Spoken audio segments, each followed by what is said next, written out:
చాలామంది డ్రోన్ ఎలా ఆపరేట్ చేయాలని చెప్పేసి అడుగుతున్నారు.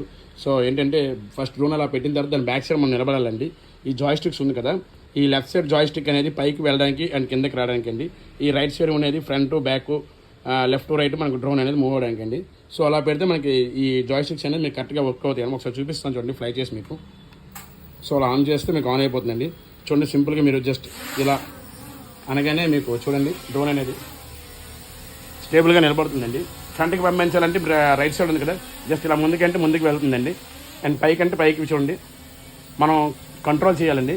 కింద దించుతున్నాను అండ్ ఇదిగోండి లెఫ్ట్కి పంపిస్తున్నాను, రైట్కి పంపిస్తున్నాను అండ్ లెఫ్ట్కి పంపిస్తున్నాను చూడండి. ఓకే, అండ్ అది స్టేబుల్గా మీకు కావాలంటే అలా ఉంటుందన్నమాట. మీకు ఓఎస్ అని చెప్పి ఒక ఆప్షన్ చూపిస్తున్నాను చూడండి.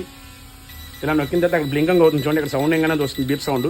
అండ్ నేను రిమోట్ ఆపరేట్ చేస్తున్నాను చూడండి. ఓకే, పైకి కిందకి మాత్రమే అవుతుంది. కంప్లీట్గా సెన్సార్ డ్రోన్ అనమాట.